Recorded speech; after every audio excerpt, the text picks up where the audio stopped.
3 de maio. Sabe que as questões da nossa existência, gostem, não gostem, não quero ser chato, nem monocórdio do ponto de vista dos temas que tratamos, eles passam pela política. E a política, acreditem, é a relação entre as pessoas, entre os grupos de pessoas, entre as nações. A política é o meio pelo qual os interesses transitam, todo tipo de interesse, dos mais lúdicos aos mais, digamos assim, graves. A política, ela nos apresenta um modo de relacionamento com o mundo, né? A partir de quê? A partir de uma construção estética. O que quer dizer uma construção estética? A estética atualmente não é mais só, já falei isso aqui, o exame do belo. Não. A estética, ela se transforma em algo, em uma estruturação, em uma vontade organizada de como eu preciso ser visto, como eu quero ser visto. Então,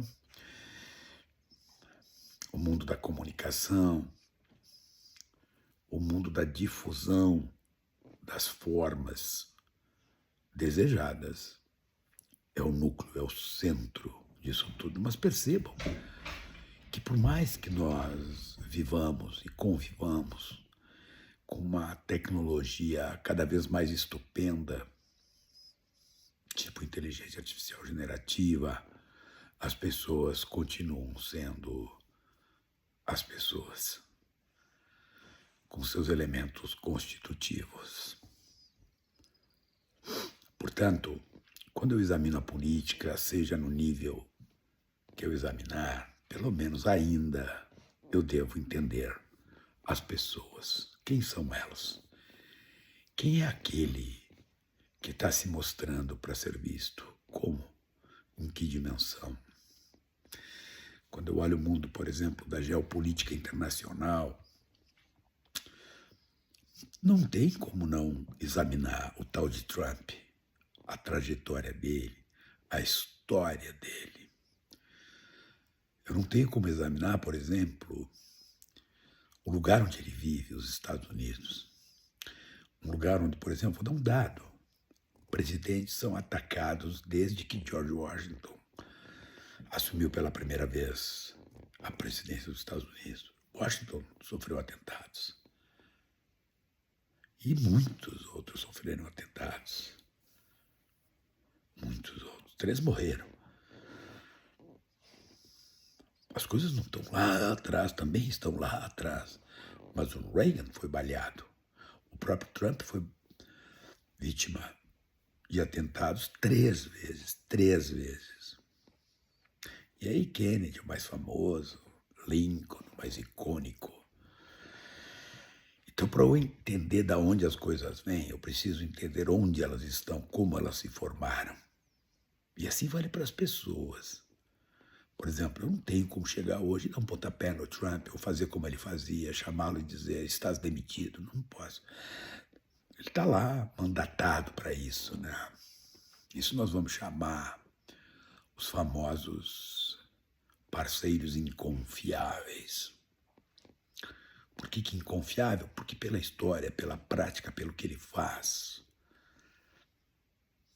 É um cara inconfiável, basta ver o mundo, como é que trata hoje. A partir da política tarifária do Trump, por exemplo, as relações comerciais no mundo se modificaram de forma gigantesca. Agora, anteontem, Brasil, Mercosul, na verdade, e União Europeia começam um novo acordo comercial, coisa impensável antes do Trump. Então, às vezes, no teu local de trabalho, na própria família, tu é obrigado a conviver com certas pessoas, mas sempre sabendo que essas pessoas são inconfiáveis. Não porque nós dormimos, tomamos um bom vinho e acordamos no outro dia com uma nova ideia sobre aquela pessoa. Não, tu vai examinando, tu vai vendo, tu vê o que que a pessoa faz, como ela faz. O famoso bate e esconde a mão. Bater é o que a pessoa tem em si. O esconder a mão é o ato estético de como quero ser visto, a fala mansa. Observem que quem bate e esconde a mão normalmente é com a fala mansa, não é aquela coisa horrorosa, né? É como se nós fôssemos examinar só a guerra a partir dos seus mísseis. A guerra não é só míssel. A guerra são milhões de pessoas sendo colocadas em estado de fome, como está acontecendo agora com os ataques de Israel ao Líbano. 1.200.000 pessoas já estão postas em situação de emergência alimentar. Por quê? Porque as cadeias de valor, as cadeias produtivas, a agricultura está sendo dizimada e as pessoas não têm o que comer. Guerra não é só aquela parte vista, os mísseis, as bombas, a tragédia imediata, não. Na Ucrânia, quase 4 milhões de pessoas foram deslocadas. Nos primeiros dias mostravam os trens levando aquela gente. Mas quando esta gente voltar para casa, não tem mais agricultura, não tem mais lavoura, não tem mais indústria, não tem mais energia. É a face não vista. E assim nós nos relacionamos com certas pessoas, com o seu lado não visto. Como é que a gente chama isso no mundo da política? Parceiros. Por que parceiros? Porque não tem como nos afastar. Inconfiáveis. Porque a qualificação que ele traz, isso remete à necessidade de cuidados extremos na relação que se faz, assim como os chefes de Estado têm tido a relação com o Trump. Vejam o Charles, né? Charles esteve nos Estados Unidos, ficou 4 dias lá, né? Cheio de frufrus e salamaleques e recados e ponderações e diferenciações. Eu estou aqui por uma necessidade de Estado. Foi assim que Charles quis ser visto. Mas nós mantemos a nossa identidade, os nossos valores. O Charles, especificamente, por exemplo, num lugar onde o Trump, um negacionista, joga as questões climáticas na lata do lixo, o Charles foi lá, porque um cara sempre foi dedicado a essas questões, reafirma o seu posicionamento, mesmo estando lá. Então, por que eu estou falando isso, gente?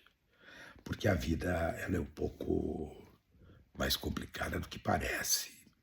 Às vezes, o chamado parceiro inconfiável, ele é um desastre, ele é capaz de criar danos tão gigantescos nos lugares onde ele, vamos botar nesses termos, habita, opera, trabalha, que às vezes a gente só se dá conta depois que não tem mais volta. Uns tentam eliminar esse negócio de forma abrupta. As tentativas de assassinato de presidentes americanos, que começa em 1776 com Washington, mata o Kennedy em 63, o Jackson lá atrás, o Trump 3 vezes, etc, Reagan, blá, blá, blá, blá. Tem gente que tenta eliminar rapidamente. Mas esses caras fazem coisas que não se importam com as consequências. Essas pessoas, os inconfiáveis, os desleais. Porque às vezes o discurso é o discurso, estou engrandecendo o meu país, não. Estou engrandecendo a minha instituição, não. Os efeitos são devastadores para esses países, para estas instituições, quando os desleais a estas instituições e a estes países adquirem poder para agir. Qual é a necessidade daqueles que estão na volta, e por isso a minha fala? Identificar quem são esses agentes, esses atores, para que possamos nos proteger. Mas, evidentemente, sem recorrer a extremismos que levam a consequências irrecuperáveis. Pensemos, a política tem seus códigos. E do meu ponto de vista pessoal, o código mais importante da política se chama lealdade.